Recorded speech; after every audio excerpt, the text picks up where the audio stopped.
Hello guys, welcome back to my channel Shri S and world. तो कैसे हैं आप सब? आशा करते हैं आप लोग बहुत अच्छे होंगे और खूब मन लगाकर पढ़ाई कर रहे होंगे। तो 7th क्लास की एनसीईआरटी चल रही है, जिसमें हमारा हो चुका है 4 चैप्टर हो चुके हैं ज्योग्राफी के। तो आज हम करने वाले हैं 5th चैप्टर जल। ठीक है, तो अच्छे से पढ़ेंगे, कैसे इससे क्वेश्चन बनेंगे, किस प्रकार से स्टेटमेंट बना सकता है, कैसे क्वेश्चन घुमाएगा, इन सब पर इस चैप्टर में हम बात करने वाले हैं। ठीक है, तो क्या कह रहे हैं, जल के बारे में सोचने पर आपके मस्तिष्क में क्या चित्र बनते हैं। मान लो आपने जल के बारे में सोचा, सोचिए आप लोग 1 मिनट, जल के बारे में क्या चित्र है। जैसे ही आपने जल को सोचा तो आपके माइंड में क्या आएगा? आपके माइंड में नदी, जलप्रपात, वर्षा, रिमझिम, अपने नाले के जल के बारे में सोचने लगते हो। बच्चे बरसों से भरे गड्ढे में कागज़ की नाव तैरा कर बहुत खुश होते हैं और दोपहर तक गड्ढे में जमा जल गायब हो जाता है, वह कहाँ चला जाता है, लड़के ये सोचते हैं। मान लो कोई गड्ढे में जल भरा है, वो जल दोपहर तक गायब हो जाता है, तो कहाँ चले जाता है। तो इस चीज़ के बारे में क्या होते हैं, बच्चे सोचते हैं। आप भी सोचिए इस बारे में। तो सूर्य के ताप के कारण जल क्या होता है, वाष्पित हो जाता है। मान लो एक गड्ढा बना है, गड्ढे में जल भरा है, तो सूर्य का ताप इतना अधिक होता है कि वो जल क्या हो जाता है, आपका वाष्पित हो जाता है। जल क्या हो जाता है, वाष्पित हो जाता है। 1 मिनट मैं ग्राफ से आपको समझाती हूँ। ये वाला ग्राफ देखिए, ठीक है, फिर पढ़ेंगे आगे। तो ये ग्राफ है, तो इसमें क्या है, इसमें 1 मिनट थोड़ा सा और छोटा कर लूँ, जल दिखे आपको, वाटर दिखना चाहिए। तो ये आपको देख पा रहे हो, ये वाटर है। तो वाटर क्या हुआ, सूर्य की रोशनी से इतना हीट हुआ, इतना गर्म हुआ कि वो वाष्प बनकर ऊपर उठा है। मान लो कोई बीकर है, बीकर में आपने पानी धर दिया, ठीक है, और यहाँ पर ऐसे ऐसे ऐसे ऐसे आग जला दी। क्या जला दी? आग जला दी। अब इसमें क्या भरा है, इस बीकर में वाटर भरा है, तो वो भी तो वाष्पीकरण होकर ऐसे ऐसे ऊपर उड़ता है कि नहीं उड़ता है। तो ये भाप बनकर जो पानी ऊपर जा रहा है, किस कारण? जब मैंने नीचे आग जलाई और पानी में क्या हुआ, उबाल आई, और उस उबाल से क्या हुआ, हमारा वाटर में बॉयल आया, यानी कि वाटर हमारा, यानी कि जल जो क्या है, भाप बनकर ऊपर उठने लगा। तो इसी तरह क्या होता है, इसी तरह हमारा जो जल होता है गड्ढों का, उसमें क्या हुआ कि सूर्य के कारण इतनी गर्मी में सूर्य की जो रोशनी पड़ती है, वो क्या होती है, हीट होती है। हीट से जल गर्म होता है, और गर्म होने के बाद क्या होता है, भाप बनकर, भाप यानी कि वाष्पीकरण, भाप बनकर जो चीज़ें ऊपर जाती हैं उसे ही क्या कहते हैं, हम वाष्पीकरण कहते हैं। तो वाष्पीकरण होकर बादल यहाँ आते हैं, यहाँ आकर ये वाष्प सारी क्या होती है, संगठित हो जाती, संघनन यानी कि इकट्ठा होना, मतलब संघनन हो जाता है। संघनन होने के बाद ये क्या होते हैं, बादल का रूप धारण कर लेते हैं। संघनन हुआ यानी कि जो वाष्पीकरण का संगठन हुआ, और इन्होंने क्या किया, बादल का रूप धारण किया। बादल का रूप धारण करने के बाद ये क्या करते हैं, वर्षा करते हैं। वर्षा करने के बाद यहाँ से जल बहता है, वाह मतलब जल बहकर फिर यहाँ आ जाता है। तो इसी तरह से ऐसे ऐसे ऐसे ऐसे आपका चक्र चलता है। तो ये क्या होता है आपका, यही आपका जल चक्र कहलाता है। पिछली क्लास में आपने पढ़ा होगा कि वर्षा कैसे होती है। मैंने आपको बताया था कि जो वाष्पीकरण से जल ऊपर जाता है, और ये क्या होती है, ये सारी भाप इकट्ठी हो जाती है, संगठित हो जाती है, और क्या होता है, ये इतनी भारी हो जाती है कि पवन के साथ बह नहीं पाती। जब ये बूंदें बह नहीं पाती हैं तो ये क्या कर देती हैं, बारिश कर देती हैं। ये हमने अपनी पिछली क्लास में पढ़ा था। तो आप जल चक्र समझ गए होंगे। पहले नंबर पर वाष्पीकरण होगा, क्या होगा, वाष्पीकरण, फिर 2 पे संघनन, फिर वर्षण, फिर वाष्पीकरण। तो ये ऐसे क्रियाएं चलती हैं, उसे ही हम क्या कहते हैं, जल चक्र कहते हैं। अब आपको चीज़ें क्लियर हो गई होंगी। हम यहाँ पढ़ेंगे। अब हमने क्या पढ़ा था, क्या कह रहा है कि जो सूर्य है, वो सूर्य के ताप के कारण क्या होता है, जल में क्या होती है, जल वाष्पित हो जाता है। क्या होता है, जल वाष्पित हो जाता है, और ठंडे होने पर यानी कि ऊपर जाकर क्या होता है, ठंडा होता है। ठंडे होने के बाद क्या होता है, वो संगठित हो जाता है। जब संगठित हो जाता है, संगठित होकर रूप धारण, बड़ा कर लूँ जिससे आपको भी सही दिखा है और मुझे भी पढ़ाने में प्रॉब्लम ना हो। तो ऊपर जाकर क्या हो जाता है, संघनित होकर क्या करता है, बादलों का रूप धारण करता है, हमने आपको बताया। फिर उसके बाद क्या करेगा, वर्षा करेगा, हिम यानी कि ओले वगैरह, वृष्टि करेगा, ये सारी चीज़ें रहती हैं। और ये क्या करती है, धरती और समुद्र के पर नीचे गिरती हैं। जो बूंदें हैं, ये सारी चीज़ें कहाँ आती हैं, धरती पर गिरती हैं। ये तो सबको पता है। आगे बढ़ेंगे।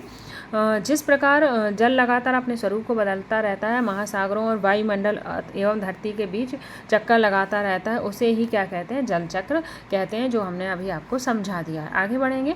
हमारी पृथ्वी एक थलशाला है। पृथ्वी हमारी क्या है, एक थलशाला। थलशाला मतलब जैसे एक छोटे छोटे कमरे कमरे रहते हैं ना, उसमें छोटे छोटे पौधे लगा दिए जाते हैं, पौधे लगा कर लोग रखते हैं, उसे थलशाला कहते हैं। तो इसी तरह क्या है, हमारी पृथ्वी भी एक क्या है, थलशाला के समान है।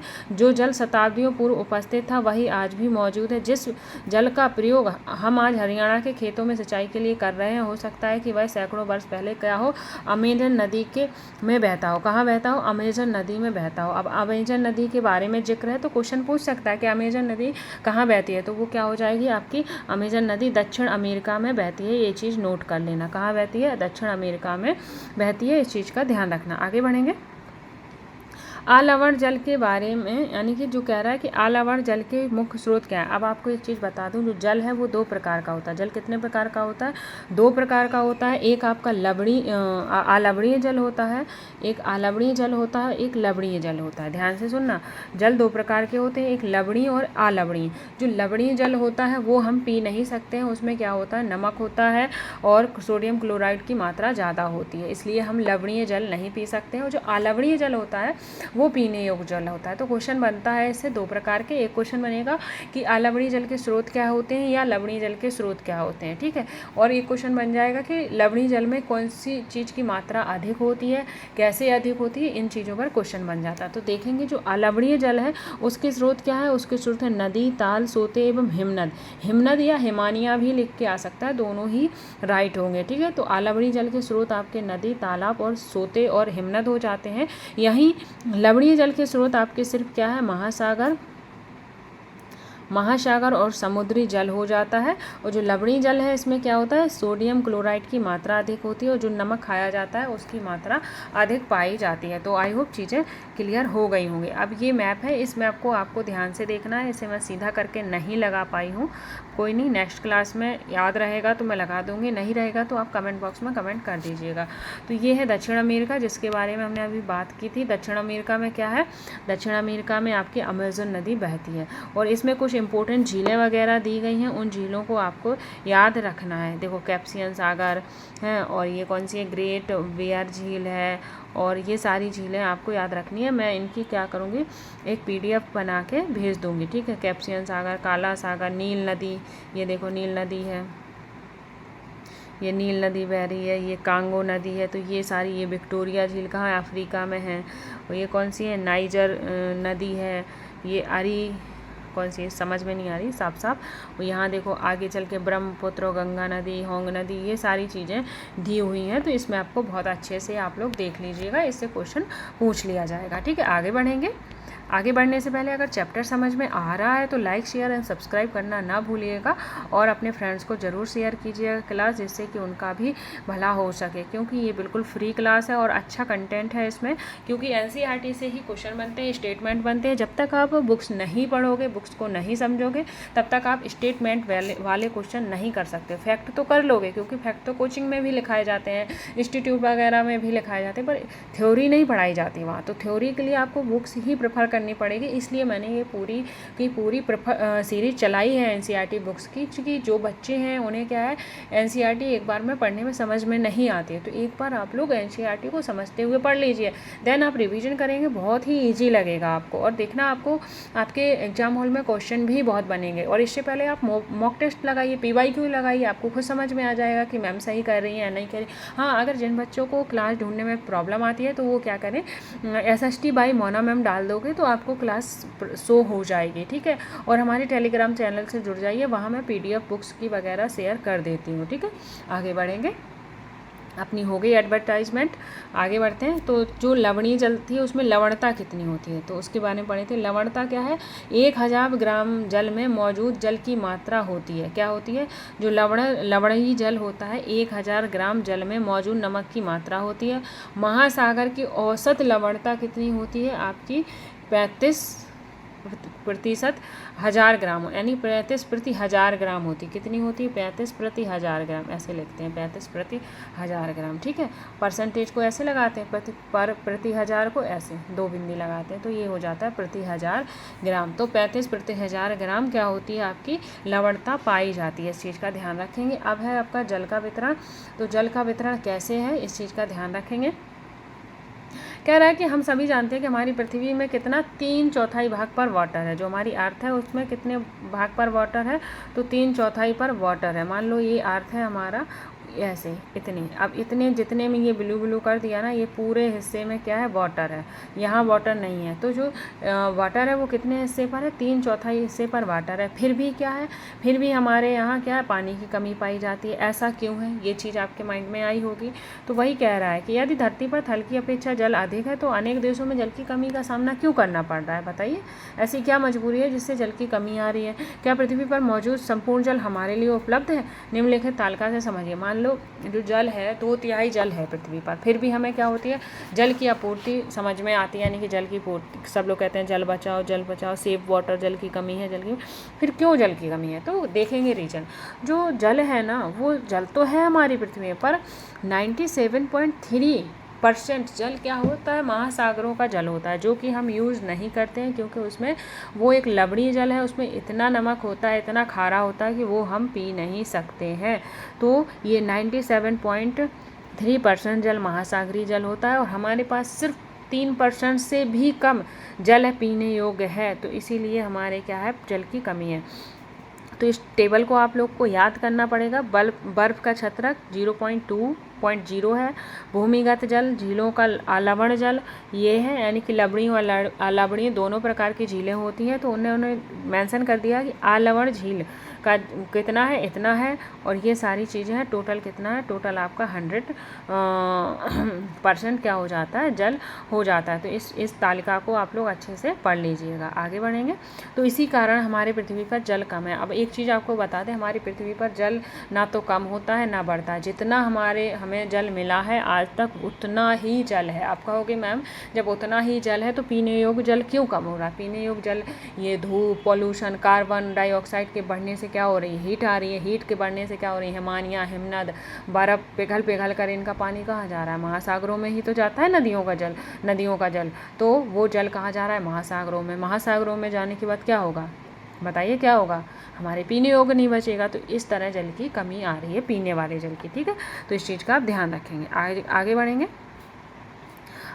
ये क्या है, इजराइल के मृत सागर में 340 ग्राम प्रति लीटर लवणता पाई जाती है। ध्यान रखना, जो इजराइल का मृत सागर है वहाँ पे 340 ग्राम प्रति लीटर लवणता, यानी कि 1 लीटर में आपकी 340 ग्राम क्या बनेगा, लवणता पाई जाती है।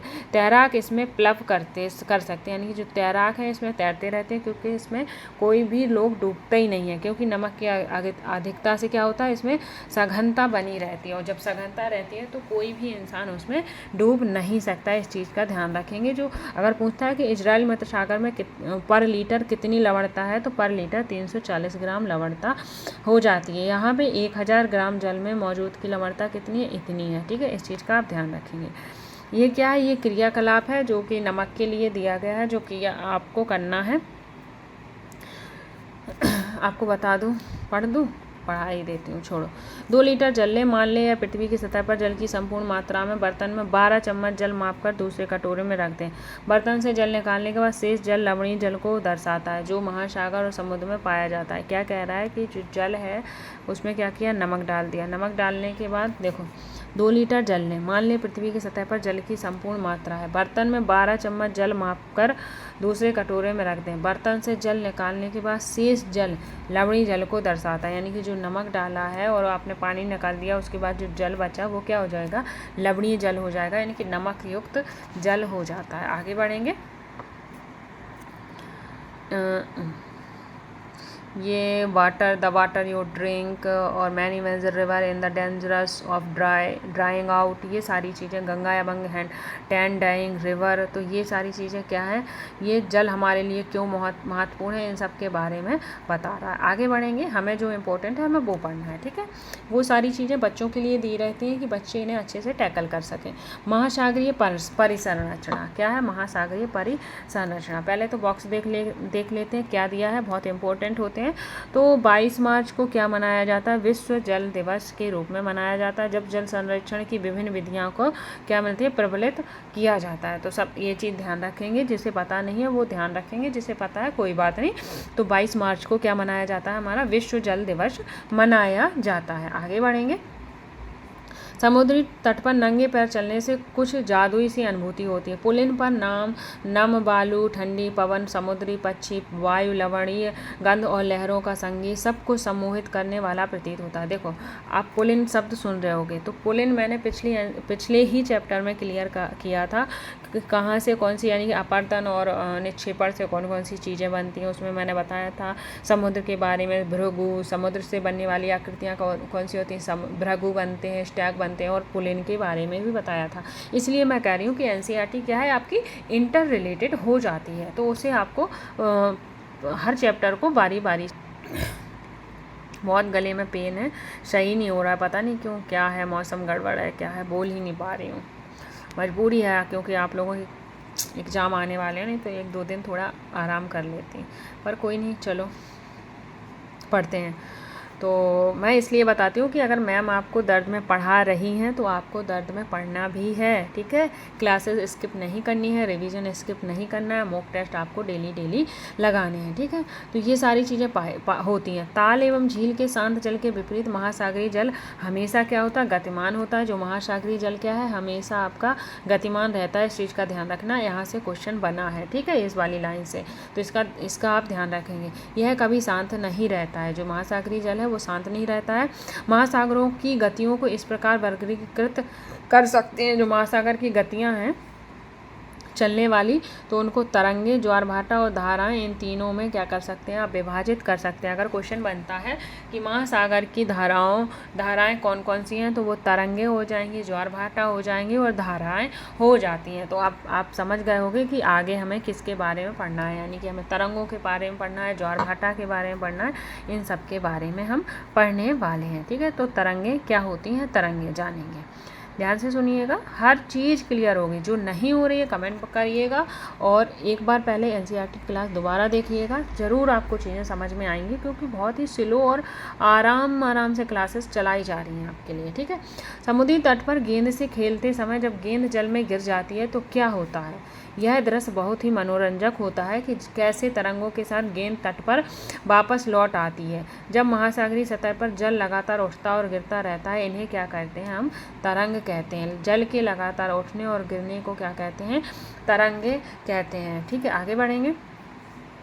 जब समुद्री सतह पर पवन बहती है तब तरंगें उत्पन्न होती हैं। जितनी ही तेज पवन बहती है तरंगें भी उतनी ही तेज होती हैं। जो समुद्री सतह पर पवन के बारे में मैंने पढ़ाया है, जो हवाएं हैं, जो हवाएं जैसे जैसे चलती हैं वैसे ही पवन क्या होती है, अगर तेज हवाएं होंगी तो क्या होगा, हमारी तरंगें भी उतनी ही तेज बढ़ती रहती हैं, ठीक है। आगे बढ़ेंगे।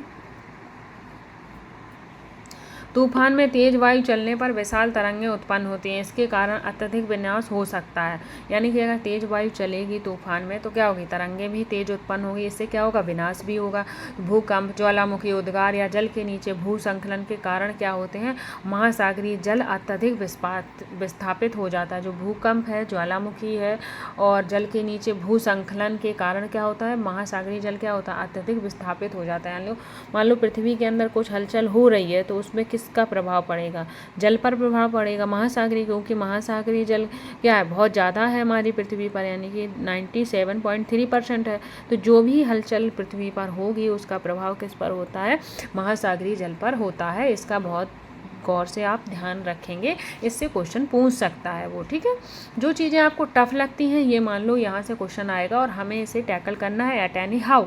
तो इस तरह से आप अगर जब अपने आप से डील करके या अपने आप से खुद से चैलेंज लोगे तो हर चीज़ें आपको क्या होंगी, क्लियर होती दिखाई देंगी, ठीक है। तो भूकंप, ज्वालामुखी उद्गार या जल के नीचे भूसंकलन के कारण महासागरीय जल अत्यधिक क्या हो जाता है, विस्थापित हो जाता है। इसके परिणाम स्वरूप 15 मीटर तक की ऊंचाई वाले विशाल ज्वारीय तरंगें उठ सकती हैं। क्या हो सकता है, 15 मीटर की ऊंचाई तक की ज्वारीय तरंगें उठ सकती हैं, जिसे क्या कहते हैं, हम सुनामी कहते हैं। अब तक सबसे विशाल सुनामी 150 मीटर तक मापी गई, यानी कि अब तक जितनी भी सुनामी आई हैं उनमें से सबसे बड़ी सुनामी थी जिसको 150 मीटर तक मापा गया है। ये तरंगें 700 किलोमीटर प्रति घंटे की गति से चलती हैं और 2024 में भारत के तटीय क्षेत्रों में अत्यधिक विनाश हुआ था। सुनामी के बाद अंडमान और निकोबार द्वीप समूह जो अंडमान निकोबार में जो द्वीप समूह है क्या, इंदिरा पॉइंट, वो क्या हुआ है, वो डूब गया था।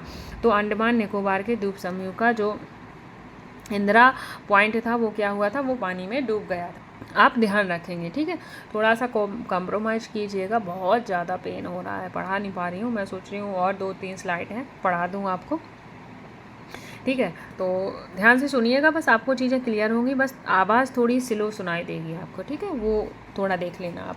तो क्या कह रहा है, आप पढ़ेंगे सुनामी क्या होता है। सुनामी जापानी भाषा का एक शब्द है। जो सुनामी है वो आपका जापानी भाषा का शब्द हो जाता है, जिसका अर्थ होता है पोताश्रय तरंगें, क्योंकि सुनामी आने पर पोताश्रय नष्ट हो जाते हैं। जो बाहर के बंदरगाह वगैरह होते हैं वो क्या होते हैं, नष्ट हो जाते हैं। तो इसलिए सुनामी कैसा शब्द है, सुनामी जापानी भाषा का शब्द है। बहुत ही इम्पोर्टेंट हो जाता है सुनामी किस भाषा का शब्द है, क्योंकि हमेशा से लैटिन ग्रीक इन चीज़ों का ध्यान रखा रहता है, पर ये सुनामी जो है जापानी भाषा का शब्द है, जिसे का अर्थ होता है पोताश्रय तरंगें, ठीक है। तो इस चीज़ का आप ध्यान रखेंगे। आगे बढ़ेंगे। सुनामी का तांडव क्या था, सुनामी का तांडव। तो 26 दिसंबर 2024 को हिंद महासागर में सुनामी तरंगों अथवा पोताश्रय के कारण अधिक क्या हुआ था, विनाश हुआ था। ये तरंगें भूकंप का परिणाम थी, जिसका अधिकेंद्र सुमात्रा की पश्चिमी सीमा पर था। तो मैंने बताया था अधिकेंद्र क्या होता है।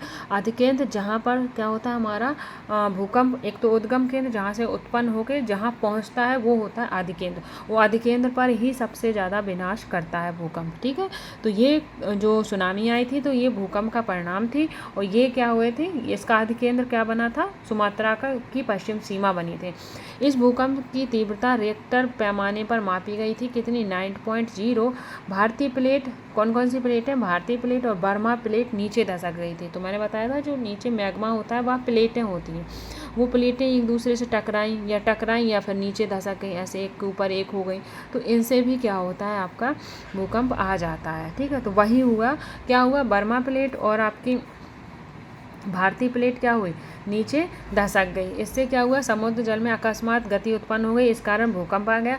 महासागरीय जल लगभग 10-20 मीटर तक विस्थापित हो गया, नीचे की दिशा में झुक गया। इस विस्थापन के कारण निर्मित अंतराल को भरने के लिए विशाल मात्रा में महासागरीय जल उसी ओर बहने लगा। फलस्वरूप दक्षिण और दक्षिणी पूर्वी एशिया के समुद्री तटों से जल हटने लगा। भारतीय प्लेट के बर्मा की प्लेट के नीचे चले जाने पर जल वापस समुद्र तट की ओर लौटा। तो ये सारी चीज़ें होती है। मान लो प्लेट धंस गई, यहाँ देखना ध्यान से, मैं समझाती हूँ प्लेटें क्या होती। ये प्लेट है, ठीक है, ये प्लेटें हैं। अब क्या हुआ कि ये प्लेट ऐसी हो गई, ऐसी, ध्यान से सुनना, एक प्लेट ऐसी हो गई और एक ऐसी हो गई एक के नीचे। तो यहाँ क्या, ये गड्ढा हो गया ना, तो समुद्री जल उसी ओर भागेगा। ये जो गड्ढा हुआ है यहाँ पे पूर्ति करने के लिए जल का बहाव इधर आएगा, और जब जल का बहाव जिस दिशा में होगा वहाँ क्या होता है, विनाश करता है, ठीक है। तो चीज़ें क्लियर हो रही होंगी।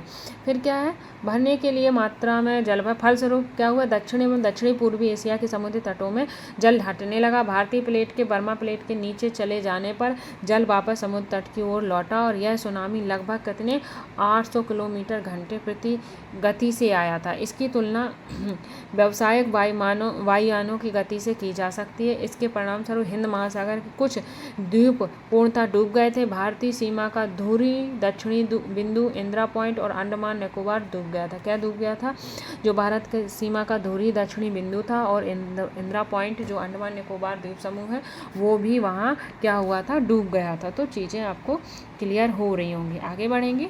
अगर चीज़ें क्लियर हो रही हैं तो आपको क्या करना है, लाइक शेयर एंड सब्सक्राइब करना है, और प्यारा सा एक कमेंट करना है, ठीक है। तो ये चीज़ें क्या हुई थी, डूब गई थी। जब सुमात्रा के भूकंप के अधिकेंद्र से तरंगें सुमात्रा की तरफ से अंडमान द्वीप समूह या श्रीलंका की ओर बढ़ने लगी, तो तरंगों की लंबाई कम हो गई, और जल की गहराई भी कम होने के साथ साथ इनकी गति क्या हुई, कम हो गई, यानी कि 700-900 किलोमीटर और 70 किलोमीटर तक हो गई। समुद्र तट से सुनामी तरंगें 3 किलोमीटर तक की गहराई तक, जिनके फलस्वरूप 10,000 से अधिक लोगों की मृत्यु हुई थी, और इतने कई लाख से अधिक घर प्रभावित हुए थे।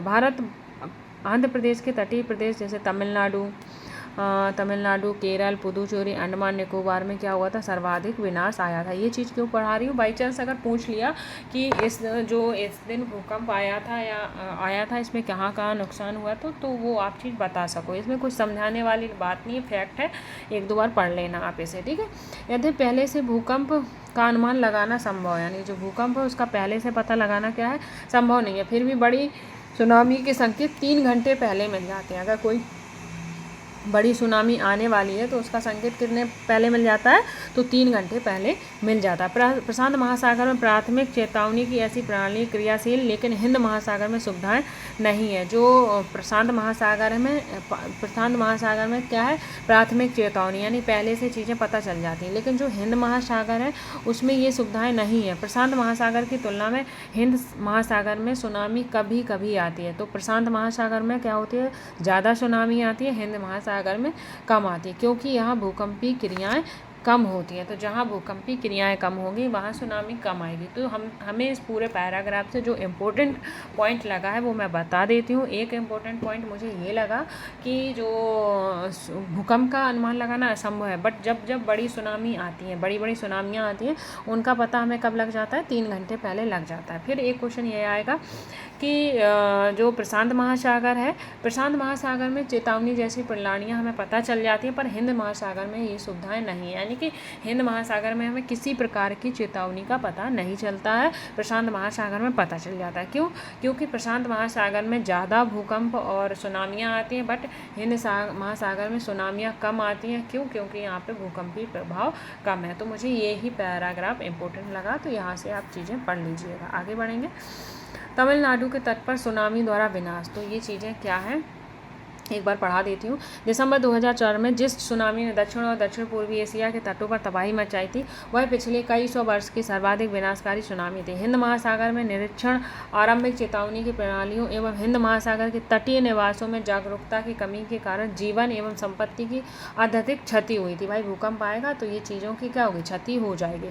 सुनामी आने का प्रथम संकेत यह होता है कि तटीय क्षेत्रों से जल में तेजी से कमी आती है। अगर सुनामी आ रही है तो जो तटीय यानी कि किनारे का क्षेत्र है, बॉर्डर है, वहाँ क्या होगा, पानी की तेज़ी से कमी आएगी। मान लो ये जल बह रहा है, यहाँ सब जगह जल बह रहा है, ठीक है, यहाँ फिर क्या हुआ, जल बहा, लेकिन फिर क्या हुआ, ऐसे जल तटों से कम हो रहा है। ये तट है, यहाँ से जल कम हो रहा है, तो इसका क्या होगा, ये एक रीजन होता है, सुनामी आने का एक संकेत होता है। इस चीज़ का आप ध्यान रखेंगे, ठीक है। फिर विनाशकारी तरंगें उठने लगती हैं, और जब तट पर ऐसा हुआ था तो लोग ऊंचे स्थानों पर न जाकर उसे अचंभे से देखने के लिए तटों पर एकत्र होने लगे। इसके फलस्वरूप जब सुनामी की विशाल तरंग आई तो बड़ी संख्या में उत्सुक खड़े दर्शक की मृत्यु हो गई। तो इस चीज़ का आप ध्यान रखोगे। क्या हुआ था कि ये क्या हुआ, तट पर जो पानी था वो धीरे से कम हो रहा था, और फिर विनाशकारी तरंगें क्या होंगी, ऊपर उठने लगी। लोगों ने क्या किया, उसे मजाक में लिया, उसे देखने लगे, खुश हुए, जिससे वो एक भारी तरंग आई और उन लोगों को लेकर चली गई। तो ये चीज़ें थी। जब कोई प्रॉब्लम होती है ना तो अगेन एंड अगेन प्रॉब्लम आती है। अब ये कंस्ट्रक्शन का काम चल रहा है, मशीन चल रही है, इसकी भी आवाज़ आ रही होगी गाइस, थोड़ा सा कोऑपरेट कर लो प्लीज़, ठीक है। बहुत सर दर्द हो रहा है, पढ़ाने का मन नहीं हो रहा है, बट पढ़ेंगे और आपको पढ़ाएंगे और आपको भी पढ़ना है, ठीक है। आगे बढ़ेंगे। ज्वार भाटा, तो हमने तरंगों के बारे में पढ़ लिया, अब हमें किसके बारे में पढ़ना है, ज्वार एंड भाटा के बारे में। इससे क्वेश्चन पूछा जाता है, ध्यान से सुनना, ठीक है। दिन में 2 बार नियम से महासागरीय जल का उठना और गिरना ज्वार भाटा कहलाता है। फर्स्ट लाइन ही इम्पोर्टेंट हो जाती है।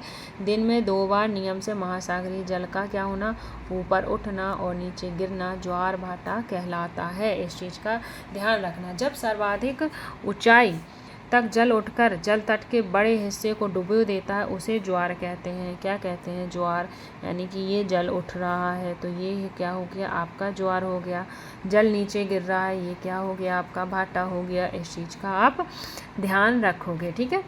तो जब जल अपने निम्न स्तर तक आ जाता है, तट के पीछे चला जाता है, तो उसे क्या कहते हैं, उसे भाटा कहते हैं। अब इससे जो क्वेश्चन बनेगा वो आपने सोचा नहीं होगा। क्वेश्चन ये बनेगा, एक तो ये आपने सोच लिया होगा ज्वार क्या होता है, भाटा क्या होता है। जब तरंगें ऊपर उठती हैं वो ज्वार कहलाते हैं, और जब तरंगें नीचे होती हैं तो वो क्या कहलाती हैं, निम्न स्तर पर होती हैं, वो भाटा कहलाती हैं। पर आपने ये चीज़ सोची कि ज्वार भाटा दिन में कितने बार आते हैं, तो ज्वार भाटा दिन में 2 बार आते हैं। देखो, दिन में 2 बार नियम से महासागरियों का जल का उठना और गिरना क्या कहलाता है, ज्वार भाटा। नियम से यानी कि ये चीज़ें रेगुलर हो रही हैं, कभी कभार नहीं हो रही हैं। यानी कि दिन में, यानी कि हर दिन में 2 बार जल का ऊपर उठना और नीचे गिरना ज्वार भाटा कहलाता है। तो क्या होगा, इसका मतलब यही हुआ ना कि महासागरीय जल में ज्वार भाटा दिन में 2 बार आता है। आगे बढ़ेंगे। प्लीज़ लाइक शेयर सब्सक्राइब करिएगा, बहुत पेन हो रहा है। और ये पेन आप अगर लाइक करते हैं, सब्सक्राइब करते हैं, कमेंट करते हैं, मुझे बहुत अच्छा लगता है और मैं कमेंट का रिप्लाई भी करती हूँ। ठीक है, आगे बढ़ेंगे। सूर्य चंद्रमा की शक्तिशाली गुरुत्वाकर्षण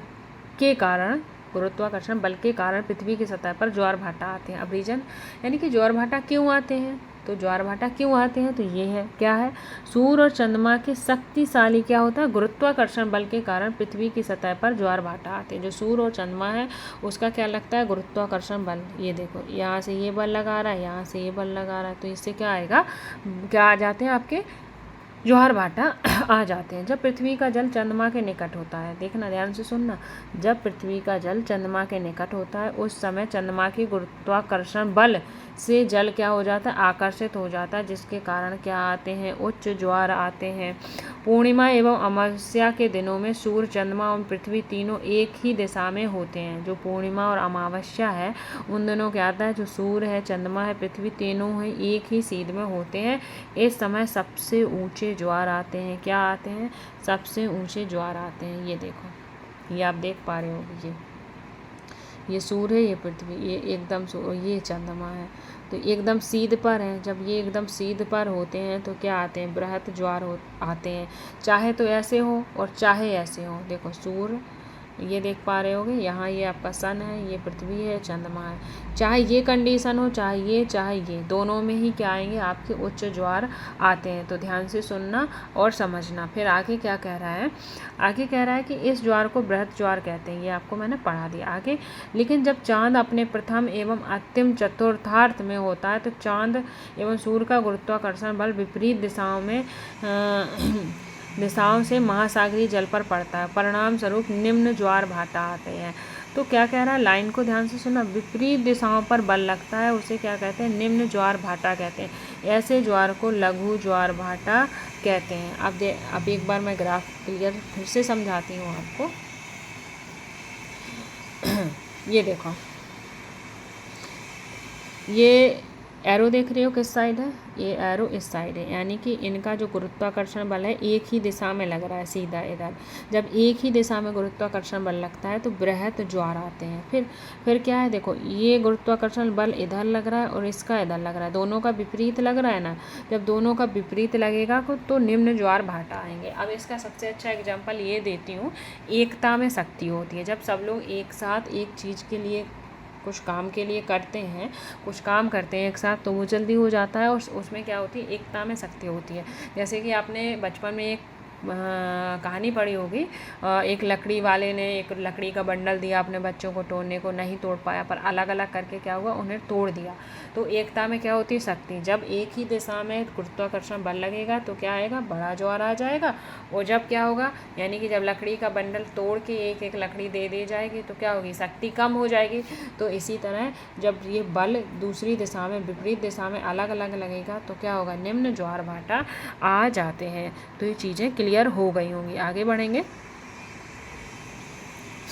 आगे क्या कह रहा है, उच्च ज्वार नौ संचालन में सहायक होता है। जो उच्च ज्वार होता है वो नौ संचालन यानी कि नाव चलाने के लिए क्या होता है, सहायक होता है। ये जल स्तर को तट की ऊंचाई तक पहुंचाते हैं। ये जहाज को बंदरगाह तक पहुंचाने में क्या होते हैं, सहायक होते हैं। जो उच्च ज्वार होता है उनका जो लहराव है वो तटों की ओर होता है। तटों की ओर चलते हैं तो क्या होते हैं, ये जहाज़ों को तटों की ओर लाने में क्या होते हैं, हेल्पफुल होते हैं। उच्च ज्वार मछली पकड़ने में भी मदद करता है। जब उच्च ज्वार आता है तो मछली पकड़ने में भी मदद करता है। उच्च ज्वार के दौरान मछलियाँ तट के किनारे यानी कि निकट आ जाती हैं, यानी कि नदी के, समुद्र के किनारे आ जाती है, इसलिए मछलियों को पकड़ने में भी लाभ होता है। ठीक है, आगे बढ़ेंगे।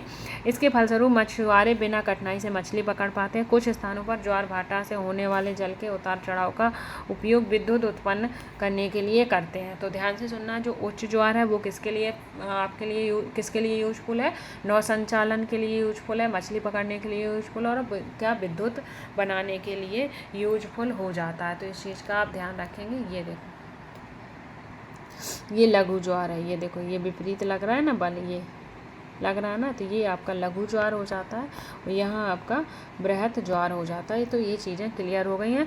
सूर्य चंद्रमा के क्या, फिर से पढ़ा देती हूँ। सूर्य चंद्रमा के शक्तिशाली गुरुत्वाकर्षण बल पृथ्वी की सतह पर ज्वार भाटा आते हैं। जब पृथ्वी का जल चंद्रमा के निकट होता है, यानी कि जब पृथ्वी का जल चंद्रमा के निकट होता है, उस समय चंद्रमा के गुरुत्वाकर्षण के बल से जल आकर्षित होता है, जिसके कारण क्या आ जाते हैं, उच्च ज्वार आ जाते हैं। ये क्या होता है, पूर्णिमा और अमावस्या को होता है। तो इस चीज़ का आपने ध्यान रखा होगा। जो उच्च ज्वार है वो किसके लिए फायदेमंद है, ये चीज़ भी आपने पढ़ ली। आगे बढ़ेंगे।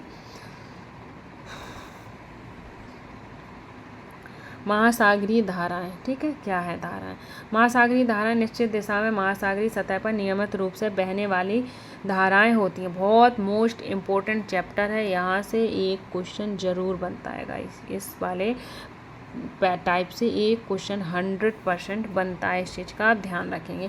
इसकी भी मैं PDF शेयर करने की कोशिश करूँगी, कौन सी धाराएं ठंडी हैं और कौन सी गर्म है, इससे क्वेश्चन बन जाता है, ठीक है।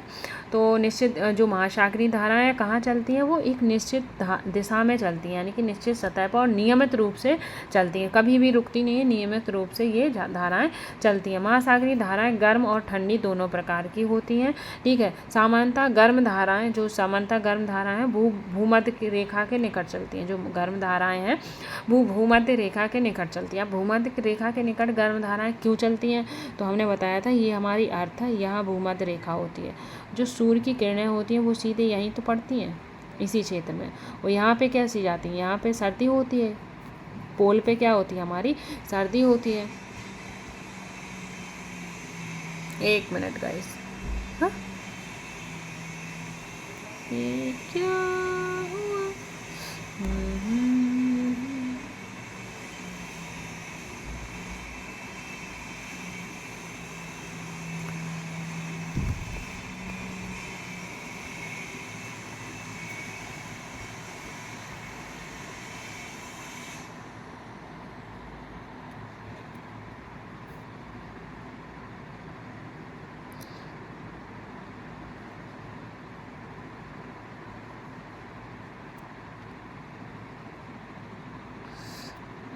कुछ प्रॉब्लम आ गई थी गाइस, ठीक है, कोई नहीं, हम पढ़ेंगे फिर से।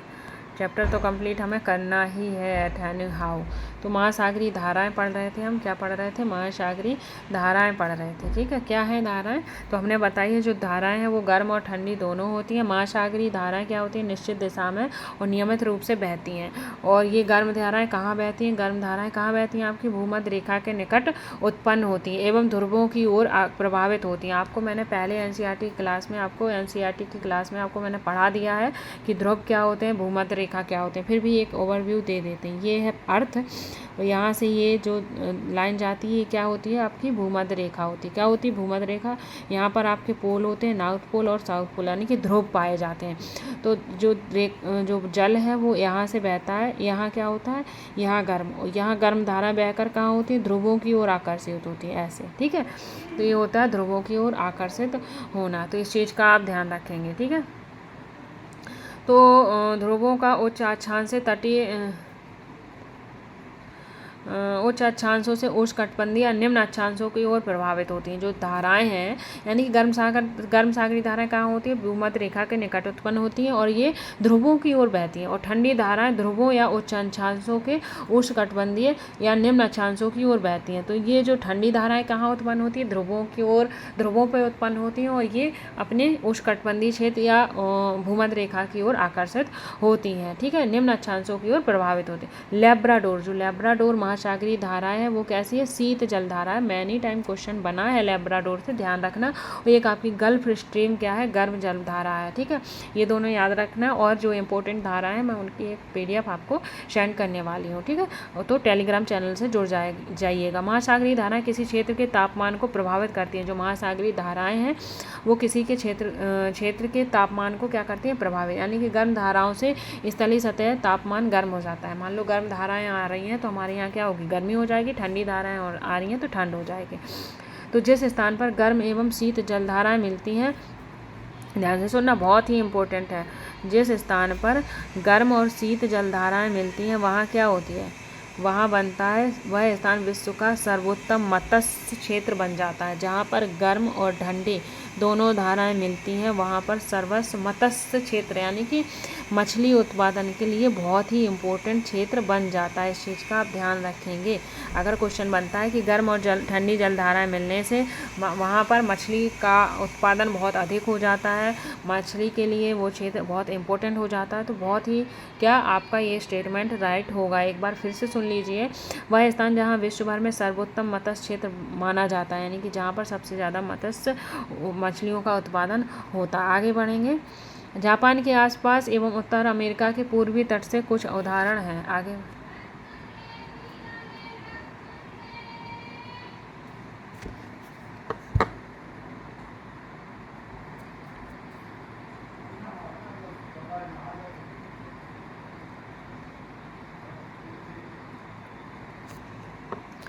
जहाँ गर्म एवं ठंडी जलधाराएं मिलती हैं, जहाँ गर्म एवं ठंडी जलधाराएं मिलती हैं वहाँ क्या होते हैं, कोहरे वाला मौसम बनता है। इसके फलस्वरूप नौ संचालन में बाधा उत्पन्न होती है। तो ध्यान रखना, जहाँ गर्म और ठंडी जलधाराएं मिलती हैं, कोहरा फॉग जानते हो, जो सर्दियों में फॉग होता है, तो वैसे ही मौसम हो जाता है और नौ संचालन में बाधा होती है। तो ध्यान रखना, जहाँ गर्म, ठीक है, गर्म जलधारा मिली और ठंडी जलधारा मिल रही है आपकी, वहाँ वह क्षेत्र मत्स्य पालन के लिए, मछली उत्पादन के लिए बहुत बेस्ट है। ठीक है, मछली उत्पादन के लिए बेस्ट है। बट किसके लिए बेस्ट नहीं है, तो वो वहाँ पे क्या होता है, जब गर्म और ठंडी जलधारा मिलती है तो कोहरा जैसा मौसम हो जाता है। स्टेटमेंट राइट हो जाएगा। ये नौ संचालन के लिए बाधा प्रकट करता है, ये भी स्टेटमेंट राइट हो जाएगा। और तीसरा डाल देगा कि यह मछली उत्पादन के लिए बहुत अच्छा है, तो ये भी स्टेटमेंट आपका राइट हो जाता है। ये होता है एनसीईआरटी पढ़ने का क्या फ़ायदा। जिसने एनसीईआरटी नहीं पढ़ी होगी उन्हें ये चीज़ें नहीं पता होंगी। तो ये देखो, ये आपकी सारी धाराएं दी हुई हैं। देखो आप देख पा रहे होगे जो हमने पढ़ी थी ना एक जी, देखो गल्फ स्ट्रीम, एक मिनट, ये गल्फ स्ट्रीम है और ये सारी धाराएं दी गई हैं। मैं आपको इसकी एक पीडीएफ सेंड कर दूंगी, कुछ गर्म और कुछ ठंडी धाराओं की जो इम्पोर्टेंट है वहाँ से क्वेश्चन बनता है। और इससे बहुत ही इम्पोर्टेंट ये ग्राफ है यानी कि ये मैप है, इसे आप देख लीजिएगा अच्छे से। नहीं समझ में आ रहा है तो मैं नोट्स के रूप में आपको धाराएं प्रोवाइड करा दूंगी। बस आप लोग ध्यान से पढ़िएगा और अच्छे से चीज़ों को समझिएगा। इस चीज़ का आप ध्यान रखेंगे। ठीक है, अगर कोई भी प्रॉब्लम है तो कमेंट करिएगा, उसे मैं सॉल्व करने की कोशिश ज़रूर करूँगी। और अगर कुछ समझ में नहीं आ रहा है तो क्लास को दोबारा देखिएगा, क्योंकि मैं बहुत ही आराम से और कामली समझाने की कोशिश करती हूँ, जिससे कि अगर कोई वर्किंग है, काम कर रहा है, काम करते करते भी वो चीज़ें टैकल कर सके, ठीक है, पढ़ सके। और मैंने जैसा कि आपको बताया है कि प्रिपरेशन कैसी करनी है, उसके लिए मैं एक वीडियो फिर से बनाने वाली हूँ, जिससे कि आप लोग अपनी प्रिपरेशन करें और एक बार में ही सीटेट क्वालिफाई करें। और मुझे एक कमेंट चाहिए कि मैम आपकी जो स्ट्रेटजी थी उससे हमारा सीटेट क्वालिफाई हो गया है। मैं बस उसी दिन का वेट कर रही हूँ, इसीलिए मेरे दर्द हो या फीवर हो, कुछ भी हो, मैं कोशिश करती हूँ पढ़ाने की और मैं पढ़ाती भी हूँ। ठीक है, तो आई होप चीज़ें क्लियर हो गई होंगी। अगर हो गई हो तो बस आपको सिर्फ एक काम करना है, वो करना है आपको like and share and subscribe और क्लास को शेयर करना है और प्यारा सा कमेंट ज़रूर करना है। So thank you guys, take care and bye bye और मन लगा कर पढ़िएगा।